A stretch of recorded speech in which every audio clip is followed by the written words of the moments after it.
Blessing Confusion, a short Dvar Torah for Parashat Re'eh. Welcome to another episode of Dovi is Confused and You Pay the Price, the segment where Dovi tries to understand what the Tanakh and the commentators want from him, and you try to understand what Dovi wants from you. In today's segment, we'll start with an innocent-looking verse from the beginning of the parashah.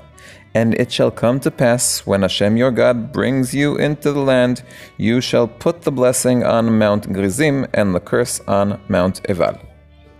Despite several discussion points this verse could open, my starting point will actually be a seemingly innocent comment by Rashi. On the words, you shall put the blessing, Rashi says, as its translation, the blessers, that is, those who bless. In other words, it's not the blessing that is put on Mount Gerizim, but rather those who bless. At first glance, Rashi's interpretation seems logical. After all, a blessing isn't a physical thing that can be put on a mountain. This is also why Ibn Ezra will interpret, you shall put the blessing as with your mouth. Ibn Ezra feels the need to explain his interpretation because although the root n.t.n, to give, appears thousands of times in Tanakh, the few instances I checked in Devarim speak of physically giving something physical, almost always the land to the Israelites. Therefore, Ibn Ezra brings proof from Vayikra, where it says, and put them on the head of the goat, referring to the confession of sins, and this is where things start to get confusing. Let's start with a relatively minor difficulty. Ibn Ezra's proof that one can give speech doesn't really convince me. Not because it's incorrect, but because the verse could be interpreted otherwise. The verse Ibn Ezra refers to begins with Aharon shall lay both his hands upon the head of the goat, meaning Aharon places his physical hands on the goat's physical head, and only then continues and confess over him all the iniquities of the children of Israel, and put them on the head of the goat. Who said the words put and on refer to the words and not to the hands? This wouldn't be the only time that the verses work like this, according to Ibn Ezra. But as I said, this isn't a strong objection to Ibn Ezra's interpretation, just to his proof. So I want to move on to another difficulty, and this time not with Ibn Ezra's interpretation, but with the very need to interpret. As I mentioned, the root n.t.n appears thousands of times in Tanakh, and close to 200 times in Devarim. This data is important to our discussion mainly because if we go back just 4 verses to the verse opening the parashah, we discover that already there is, behold, I give before you this day a blessing and a curse, meaning that blessings and curses are given. If the problem is just the inability to give something non-physical, why didn't Ibn Ezra and Rashi mention this there? Some commentators caught our difficulty and responded accordingly.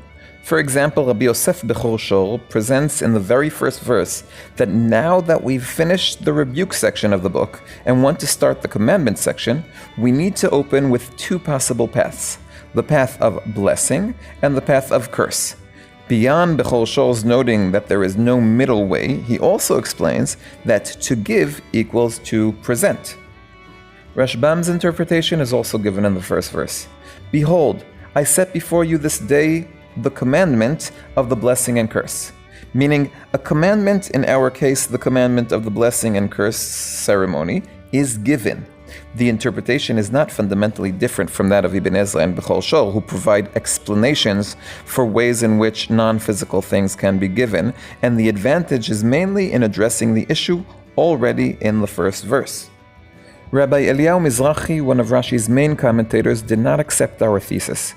From his perspective, the question of physical giving did not bother Rashi in the least.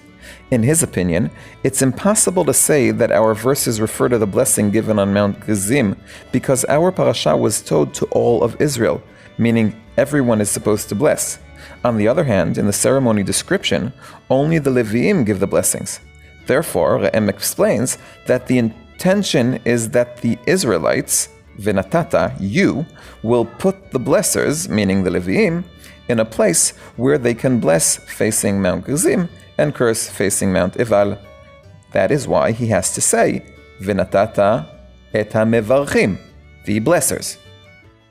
Re'em's answer also explains why Rashi waited till the later verse to give his interpretation. It's not about the difficulty of giving a blessing which would apply to the first verse as well.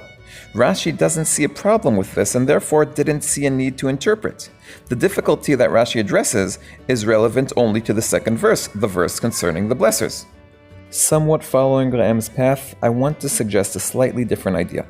Rashi and Ibn Ezra were not bothered by the fact that blessings can be given. Already in Bereshit, Yitzchak says that Hashem will give Yaakov Avraham's blessing.